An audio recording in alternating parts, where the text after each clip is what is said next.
Thank you for coming today. I also wanted to thank the Kennedy Center for hosting this lecture, as well as the Loftur Bjarnason Foundation and Scholarship in the Scandinavian Studies program here at BYU as well.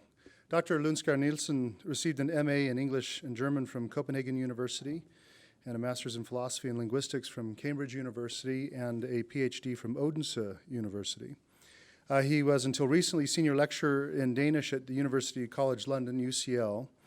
And while at UCL, he served as both head of the department there from 2002 to 5 and acting head of department from 2000 to 2001 for Scandinavian Studies. Previously, he's taught at a Danish gymnasium at Copenhagen University, the Royal College of Education in Copenhagen, as well as Cambridge University.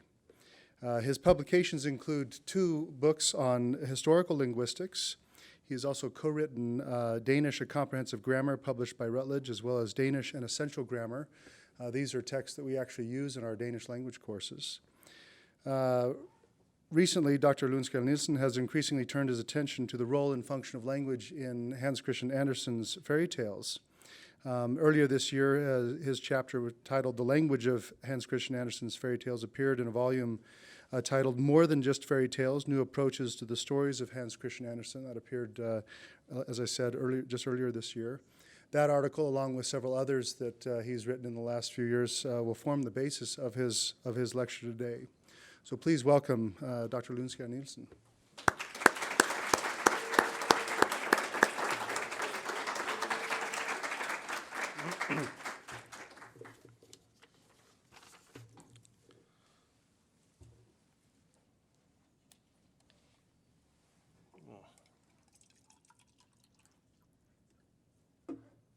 First things first. I would like to begin by thanking the people who invited me here, in particular Professor Nate Kramer from the Scandinavian Department, and also those in the Kennedy Center who have made the practical arrangements for this lecture, especially Kelly Blasian. Their help and generosity is much appreciated, and I feel honored and privileged to be here today, so thank you. My topic is Hans Christian Andersen's fairy tales, and if I use the Danish pronunciation Andersen, that only lends more authenticity to my talk. The year 2005 marked the bicentenary of the birth of Hans Christian Andersen on the 2nd of April 1805. The celebrations that took place in connection with that event, both in Denmark and in many other countries across the world, were on the grandest scale ever conceived for a literary figure, with many so-called Hans Christian Andersen ambassadors appointed in each of these countries. So what has Andersen done to deserve such worldwide fame and attention? The answer can probably be given in 1 or 2 words, depending on how you write fairy tales. Though, as we shall see, it would be more accurate to talk about his fairy tales and stories. Andersen wrote, among other things, 6 novels, a large number of plays and libretti, numerous poems and several travelogues, and in addition 3 autobiographies, an almanac covering 40 years, diaries spanning 50 years and published in 11 volumes, and an enormous correspondence with countless people in Denmark and abroad. His collected works in a new, very recent edition to mark the bicentenary ran to 18 volumes, and they exclude his almanac, his diaries, and his correspondence, as well as most of his occasional verse written for private events.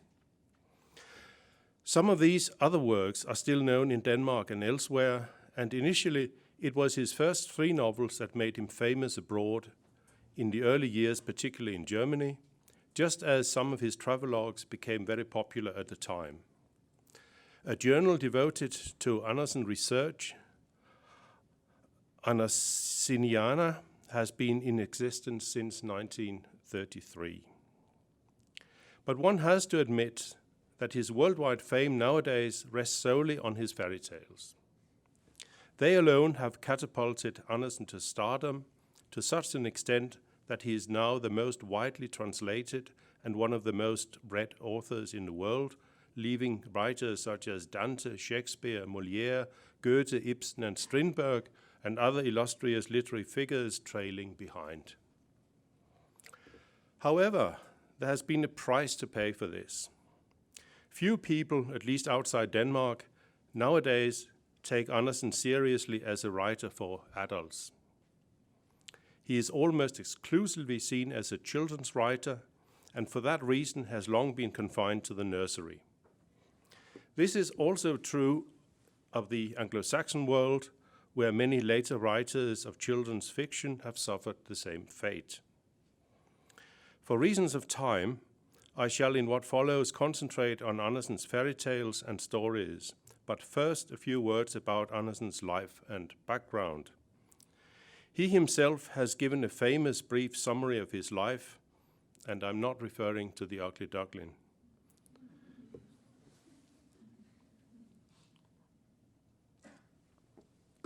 It goes like this.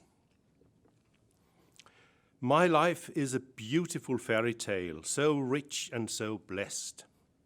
If, when I was a boy and went out into the world, poor and lonely, I had met a powerful fairy godmother, and she had said, "Choose your way and goal in life, and I will protect and lead you according to the development of your mind and spirit, and in the way that these things happen in a sensible world, my destiny could not have been conducted more happily, wisely, and better than it has been. The story of my life will tell the world what it tells me. There is a loving God who leads everything to what is for the best." These are the opening words of Andersen's third and last and most authoritative, though not necessarily most accurate, autobiography published in 1855 when he was 50 years old. Although he lived for another 20 years and later added a section covering the intervening years, this is in a nutshell the myth of his life that he wanted to present to the outside world. But how true and accurate a reflection is it of what he really felt? This question has preoccupied Andersen scholars for a long time, not least in recent decades. And the answer they have come up with is almost without exception that this summary of Andersen's life at best hides more than it reveals, and at worst is a deliberate misrepresentation, not to say a fraudulent statement. Hans Christian Andersen was born in Odense, then the second city in Denmark after the capital, Copenhagen. His parents only got married 2 months before his birth, and his mother, who was about 10 years older than his father, a poor shoemaker, already had a 6-year-old daughter, Karen Marie, born out of wedlock. But that was nothing compared with her own mother, who had 3 children by 3 different men, which at one point earned her an 8-day prison sentence, and her sister, who ran a brothel in Copenhagen. And if this wasn't enough, Andersen's paternal grandfather became insane and would dance through the streets of Odense dressed in fanciful clothes with children poking fun at him, so that the young Hans Christian had to hide in shame. While Andersen's mother remained illiterate till her death, his father was a self-taught man who loved reading and would read aloud to his son from a very early age. Here the young Hans Christian first heard many of the traditional folk tales that were still popular and in common circulation, and from which he drew inspiration in later life. Despite his height and gawky looks, he was a bit of what was known as a sissy, preferring to sit at home sewing doll's clothes and playing with his own marionette theater rather than playing with the much too rough boys of his own age. He led a fantasy life of reading and writing and imagining himself as a hero in all kinds of situations, totally isolated from other children, except when he had to go to school, where he only received the most rudimentary education. Later on, he was sometimes allowed into the local theatre when a theatre troupe paid a visit, and through connections even managed to get in to play with the royal children when the royal family once in a while visited Odense. This and other events have fueled speculation that Andersen was really the son of the then crown prince and later king, Christian VIII, and a young lady from the nobility, and had been placed to be brought up by the shoemaker and his wife in Odense. Such occurrences were not unheard of then, and 2 books have appeared in recent years strongly and seriously arguing in favor of this theory. However, it has been dismissed by well nigh everybody else, and I, for one, remain totally unconvinced.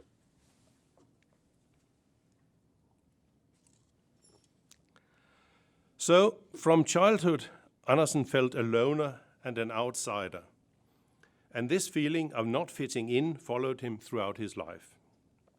It meant a desperate longing to be accepted in the right circles and a hunger for all the decorations he could lay his hands on, but at the same time, Andersen could use this fractured intersection with other groups of people as a constant source for his writings. After the death of his father in 1816, when Andersen was only 11, the young Hans Christian's vague plans of going out into the world to seek his fortune after his confirmation, that is, to become famous, seemed to be more focused, and it may also have helped that a wise old woman, whom his mother totally believed in, predicted that Odense would one day be illuminated in his honor. She must have been a very prescient woman, for this actually came true when in 1867, at the age of 62, Andersen was made an honorary citizen of Odense under great festivities, but typically couldn't enjoy much of the event because of a raging toothache.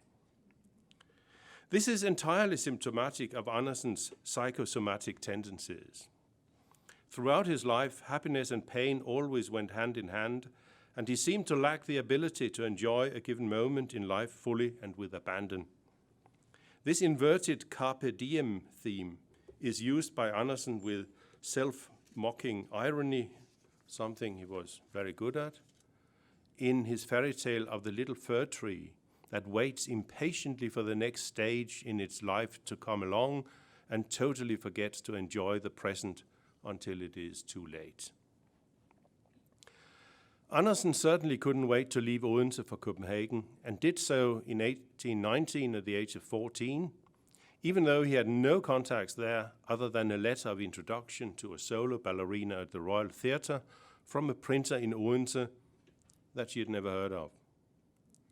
This meant saying goodbye not only to his mother, who in her remaining years, to Andersen's embarrassment, became more and more of an alcoholic, but also to his beloved paternal grandmother, whom he was never to see again, as she died 3 years later.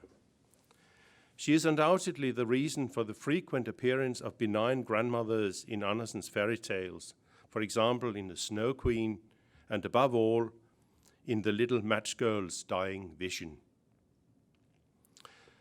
But for Hans Christian, Copenhagen was a place to be, for there was the Royal Theatre, and in the next 3 years he tried his best to get in there in order to sing, dance, or act.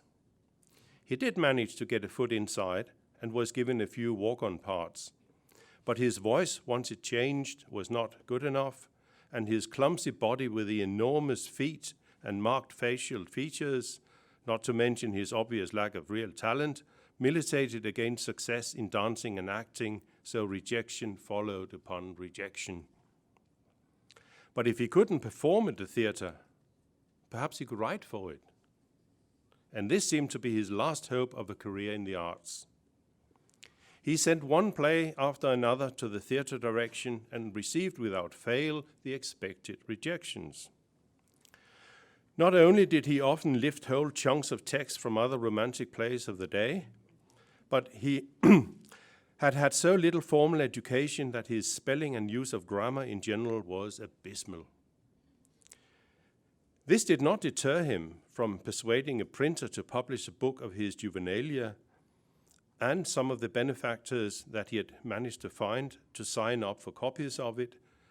So he suddenly found himself in print under the pseudonym William Christian Walter, inspired by his 2 early heroes, Shakespeare and Scott, and with his own name, Christian, neatly nestling between them. In the end, the theatre direction decided that there was some talent here, but he lacked the most elementary schooling, so funds were found to send the by now 17-year-old Hans Christian to a grammar school in Slagelse on West Zealand, safely away from the theatre distractions of Copenhagen. The 5 years of schooling, first in Slagelse and later in Elsinore, was a period of sheer misery for Andersen and easily the most traumatic years of his life. In order to force Andersen to concentrate on his studies, his benefactors had imposed a strict ban on any fiction writing on Andersen's part, something which he skillfully managed to circumvent on several occasions.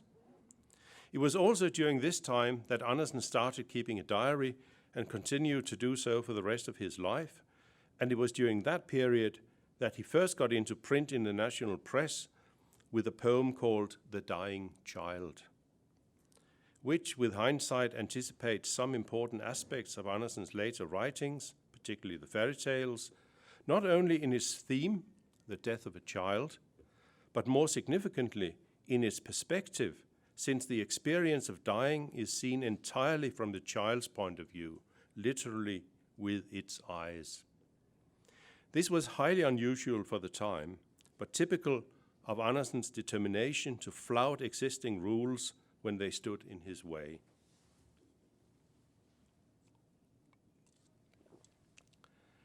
The end of the miserable school years in 1827, paired with his first paper qualification, was an enormous relief, and he threw himself into a frenzy of fiction writing and completed works in several different genres in the following years, such as an imaginary walking tour through Copenhagen on New Year's Eve, a play that was performed at the Royal Theatre, Andersen's boyhood dream, and now, inspired by the German poet Heinrich Heine, 2 collections of poetry, including love poems, so that in 1833 he could publish his collected poems. A travelogue of his first journey abroad to the Harz Mountains is the first of many throughout Andersen's life, for he became the most traveled writer of the century, and few places of note in Europe escaped a visit from the Danish writer who could tick off places as he visited them. To travel is to live became his motto. Most of his trips were to Germany, where Andersen had more friends and acquaintances than anywhere else outside Denmark, including among aristocratic circles, but he also paid several visits to France, Paris in particular, Switzerland, and of course his beloved Italy.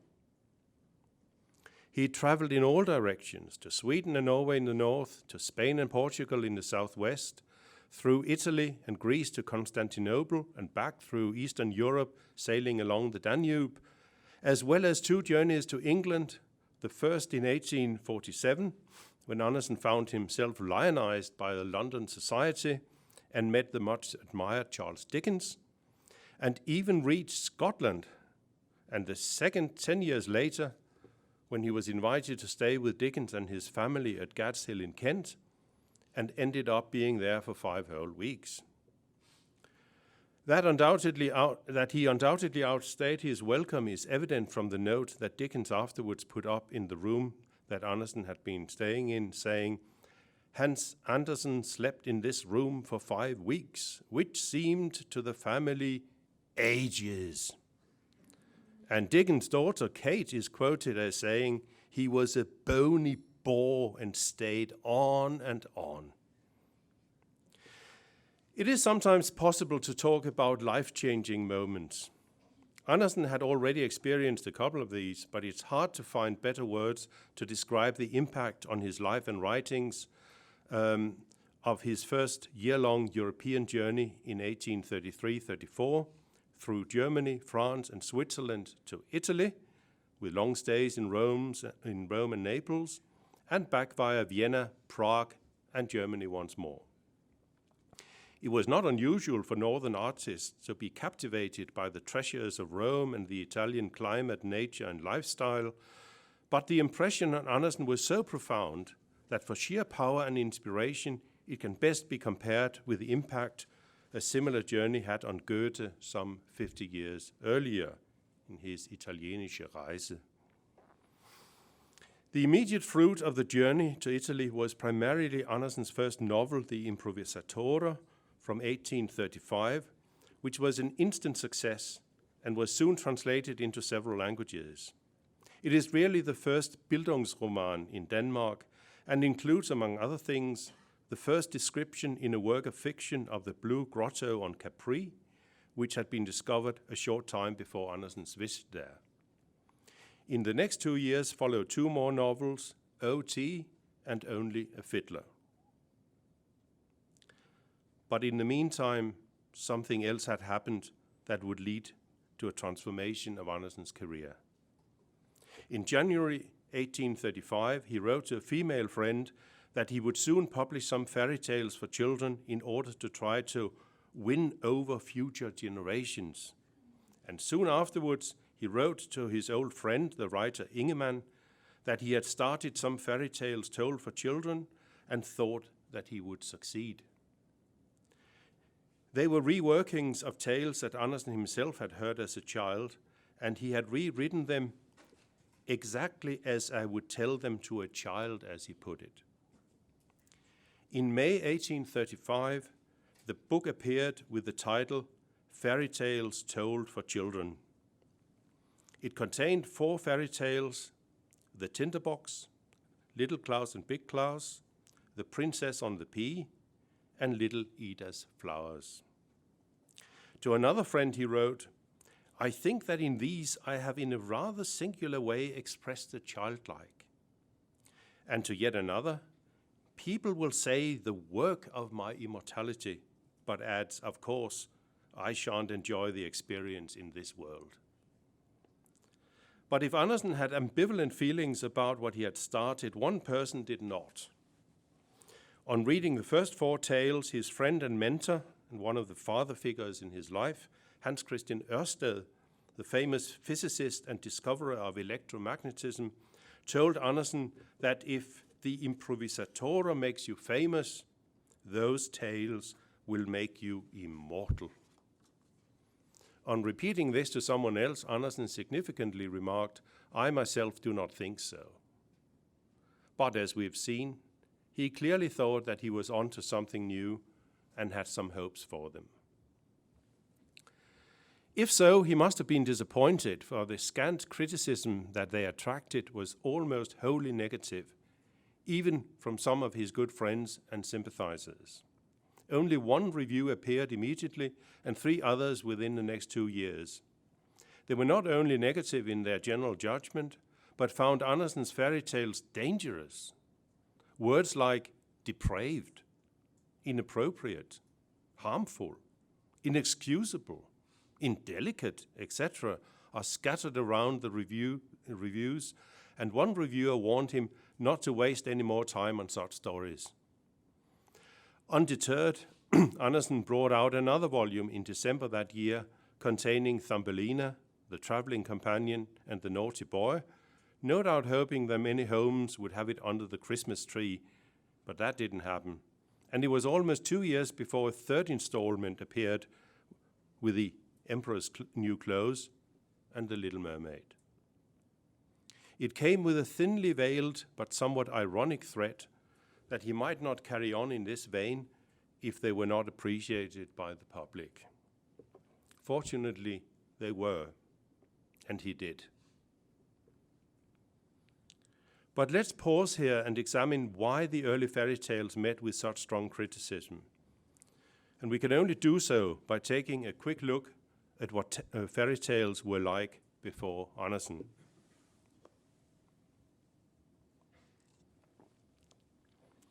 First of all, we have to distinguish between 2 types of fairy tale. The anonymous folk tales, Volksmärchen, that had been handed down through the centuries in oral form and had been collected, for example, by Charles Perrault around 1700 and much more recently by the Grimm brothers in Germany. They often contain what we would now call archetypical figures and situations, and tend to be written in a fairly neutral style. By contrast, a new branch had emerged with the pre-Romantic and the Romantic movements in Germany, with more sophisticated plots and not infrequently more convoluted language, namely the so-called literary or artistic fairy tales, or Kunstmärchen. Goethe, as well as German romantics such as Tieck, Novalis, and Hoffmann, all contributed to this genre. Andersen was familiar with these, just as he grew up with Danish folk tales, and he often used one kind or the other as sources and material for his own tales. But according to the dominant taste of the time, he seems to have offended against certain established dogmas, and that explains the harsh criticism. Let us look at a few of them. The first dogma concerned the language and style that Andersen used. Here was someone who not only wrote for children, but wrote as you would talk to children.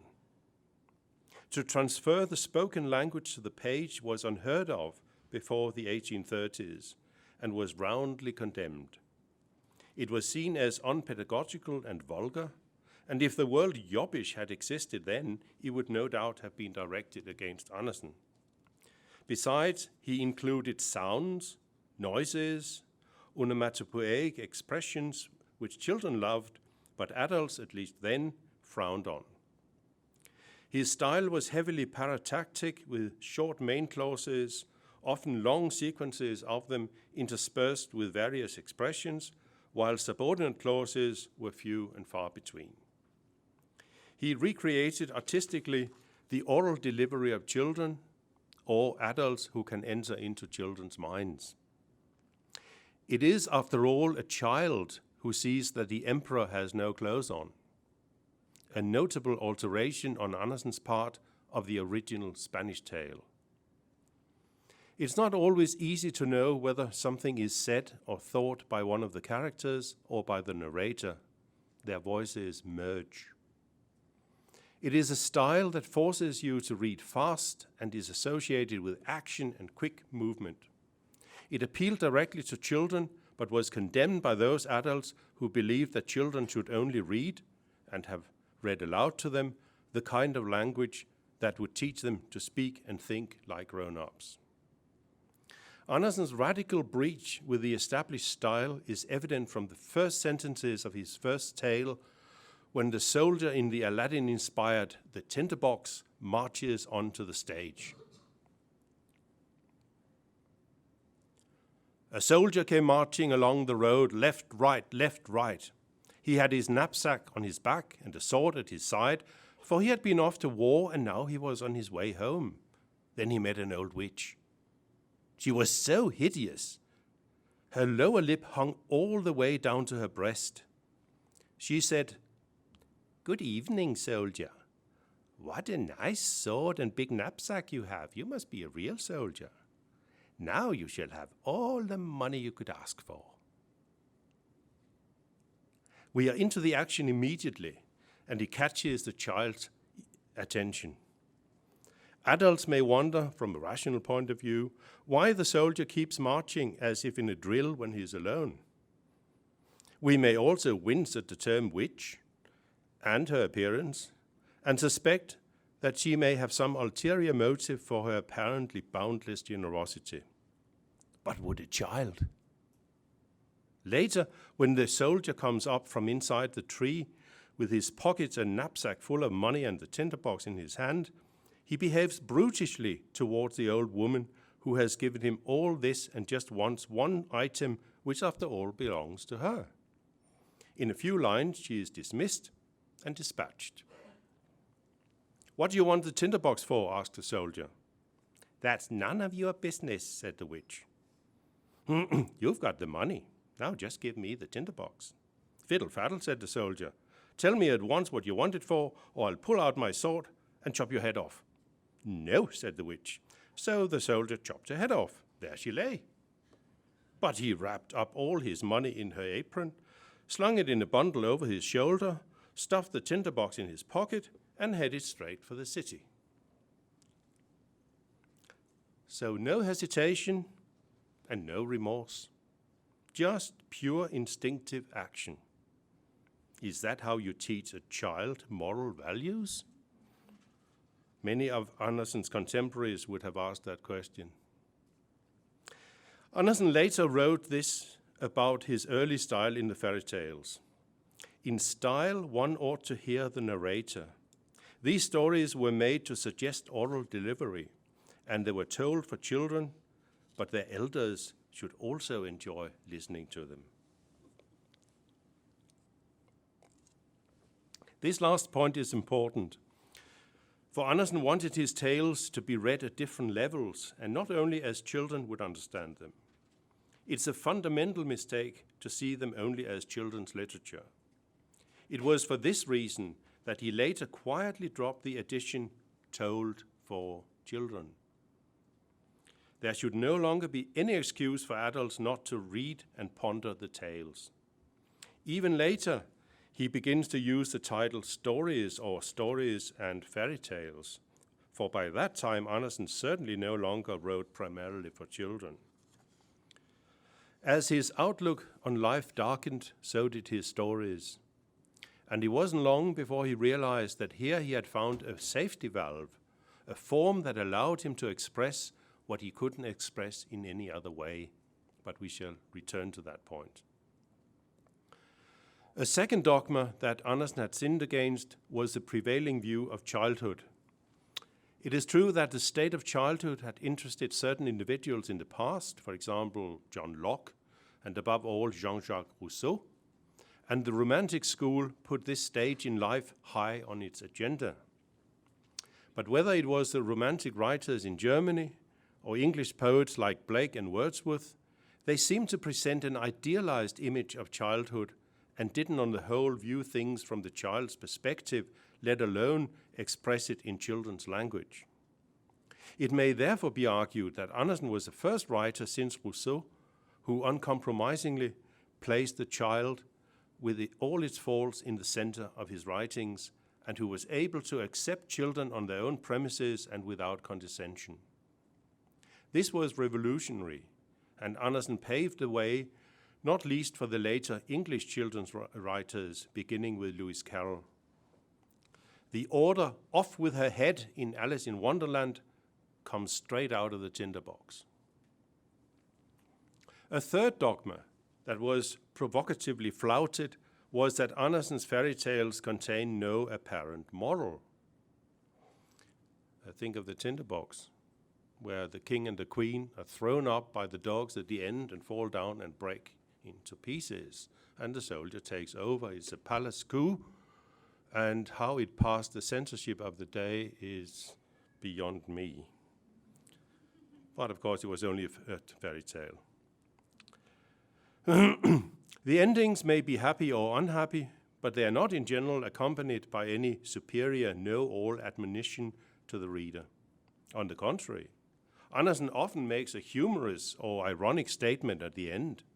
For example, at the end of The Flax, it says, "But this was something that children could neither hear nor understand, and neither should they, for children shouldn't know everything."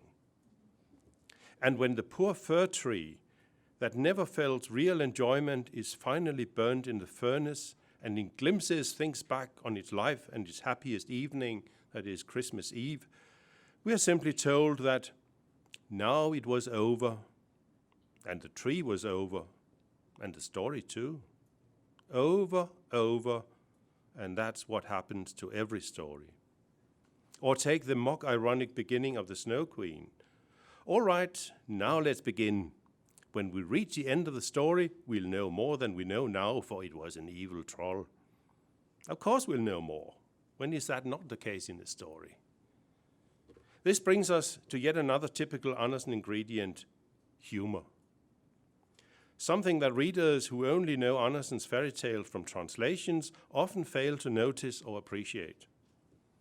Andersen himself once said that humor was the salt of his fairy tales, and his quirky way with words may leave us bemused, entertained, or simply laughing.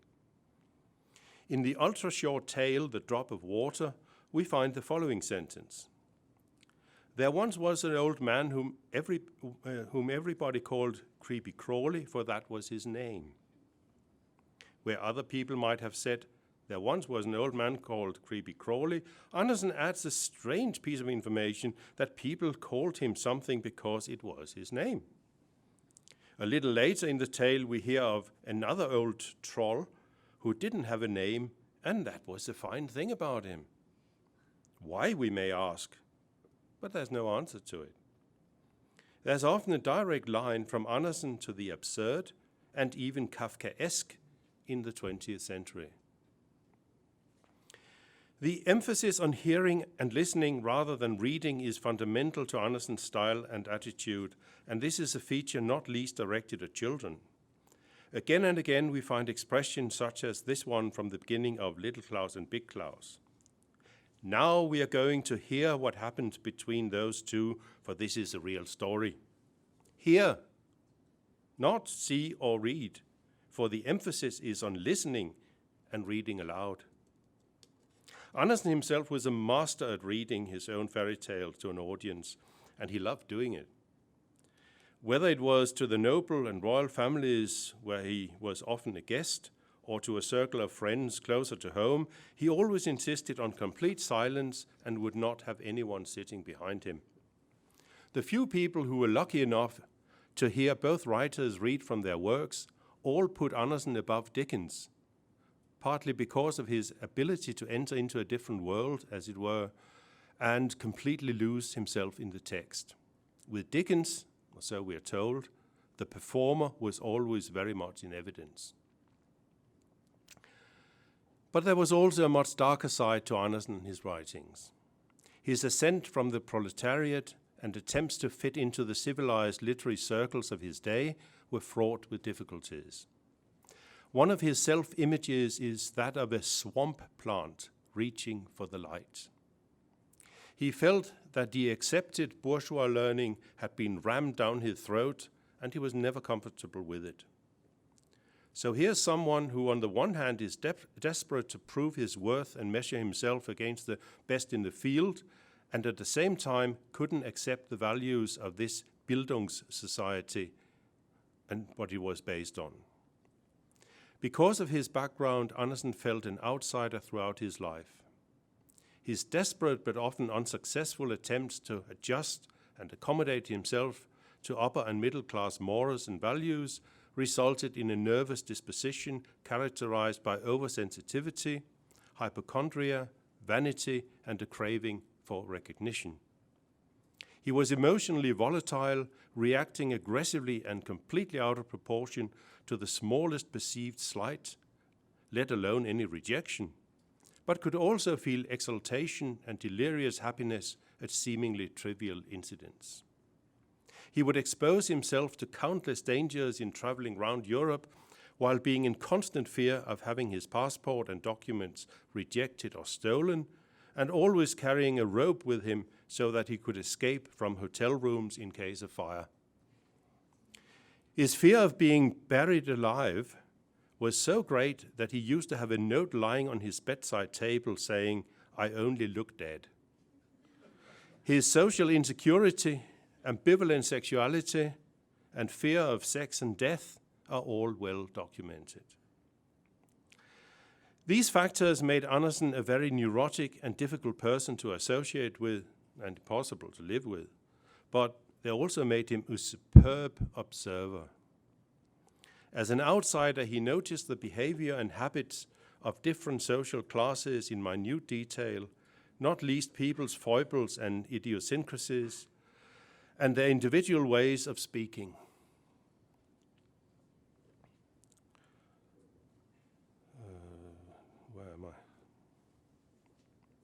It enabled him in the tales to comment on social norms and established customs from new and surprising angles and at a certain distance, whether the protagonist was a person, an animal, a plant, or an inanimate object, and he could do this simply by transforming his own raw emotions. He was always on the side of the outsider, of the meek and humble with a heart of gold. The poor people are usually the ones who are in tune with reality and have the reader's as well as the author's sympathy. Success with his tales was for Andersen synonymous with changing the reader's narrow-minded prejudices and opening their eyes to new perspectives.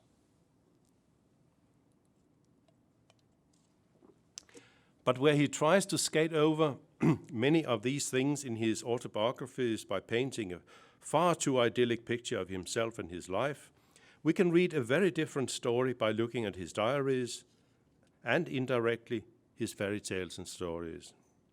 His growing frustration, isolation, and unhappiness are reflected in his later tales. The Shadow, his most demonic tale, is a frightening reversal of the classic tale where the prince marries the princess at the end. Here, the hero, the poet who writes about the good, the true, and the beautiful, which were the main ingredients of the romantic ideal, is cynically executed by his usurping shadow and the princess who had the illness that she could see too much, though clearly not enough. A more icy denunciation of the Bildungssociety as well as dissolution of the old values is hard to imagine. And where steadfastness and a belief in the goodness of childhood is in the end enough to save Kai and Gerda from the clutches of the Snow Queen, no such rescue is possible for Rudy in the much later The Ice Maiden. In the latter, the Ice Maiden, having unwittingly let Rudy escape death as a baby, now, significantly on the eve of his wedding day, tempts him down to the bottom of the lake where he thinks that he can see his golden ring, a powerful symbol of both marriage and female sexuality, which she previously stole from him. But this predatory woman, a symbol of death, is waiting and kills him with a kiss on his toe and his, dare one say, Achilles heel. The iciness is palpable, and we have good reasons to believe that it originated in Andersen's own feelings. Not even the art of storytelling and the very process of writing could escape Andersen's growing pessimism and disillusion about the value of his own work and art in general. It can be seen humorously in the early story, The Flying Trunk, where the trunk at the end explodes, leaving the gullible princess and her snobbish parents wondering why the dashing young suitor, the Turk god himself, as they believed, never returns, and the protagonist trickster wandering the world telling stories.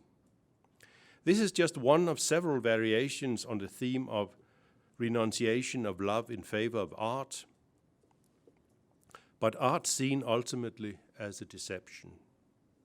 A more cynical portrayal of this conflict is found in the late tale of The Flea and the Professor, and in one of Andersen's last tales, Auntie Toothache, he seems to reveal that the icy artistic isolation that he had felt for a few decades is based on the stunted emotions that he was never quite able to express, and which he only at the end of his life, and in fiction, was willing to admit to. The refrain of this tale, that everything ends up in the bin, shows the extent of Andersen's cultural nihilism in old age, just as it, along with a number of other features in Andersen's works, anticipates important traits in modernism, which is bound to surprise those who see Andersen only as a children's writer. He was so much more than that. Even the early fairy tales, which were ostensibly aimed at children, had, as we saw, different layers of meaning, and from the start a double audience in mind, but gradually they changed in nature, content, and style, were given the title of fairy tales and stories, and became more like short stories. Not only were they no longer primarily for children, but many of them were not really for children at all. Andersen's bicentenary and its aftermath seems a fitting occasion to re-evaluate his literary reputation throughout the world. Just as Andersen had had his own literary idols and influences, and more than I've had time to mention, His influence was openly acknowledged by writers as different as Dickens, Oscar Wilde, Strindberg, and W.C. Auden. And Thomas Mann once stated that the steadfast tin soldier was, and I quote, fundamentally the story of my life. But, as we heard, even fairy tales come to an end, or in Andersen's own words, slightly modified, over. And that is, mercifully, also what happens to every lecture. Thank you very much.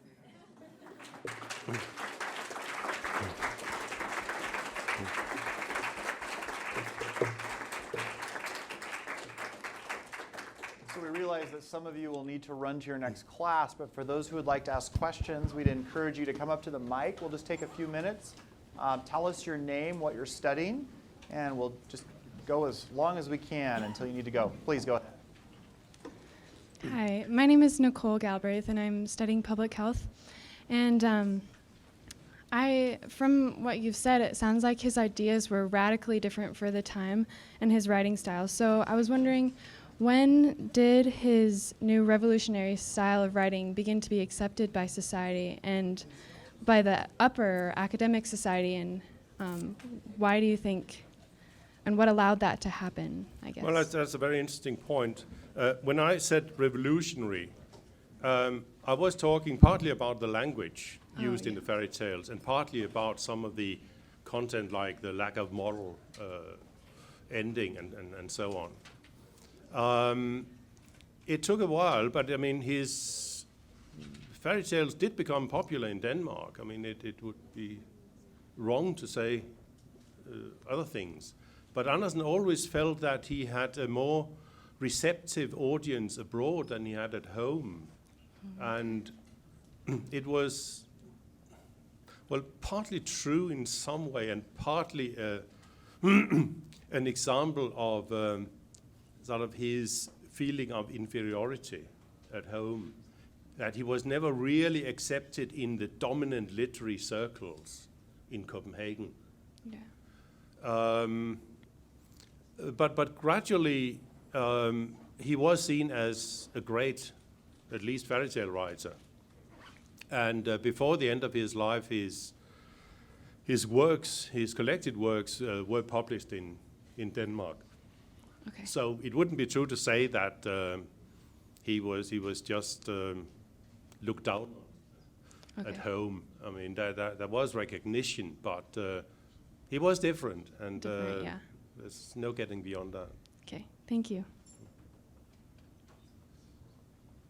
Hi, my name is Rachel Milline. I study political science. You mentioned that he traveled extensively, and I was just wondering if he ever traveled to the United States or its territories, and if he did, how that influenced his work. The answer is no. And there's one good reason for it. One of his great female friends, he corresponded with a lot of women as well as men,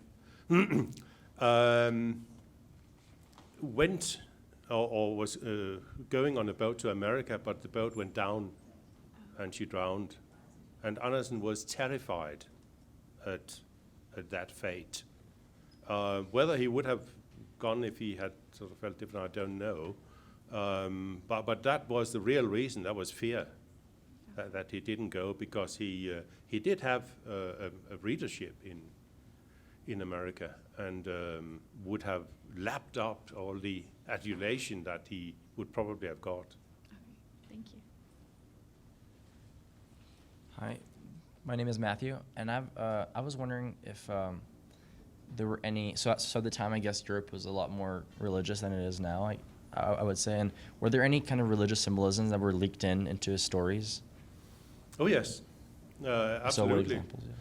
I mean, several stories have not just religious overtones, but religious themes. I mean, I can't sort of go through them all here, but a number of them, what's called the child in the grave, and see the grieving mother who is allowed to come down to sort of the underworld and see him. The Little Mermaid is accepted up as a spirit of the air at the end, when we all think that she perishes. There are a number of it. One is called The Angel.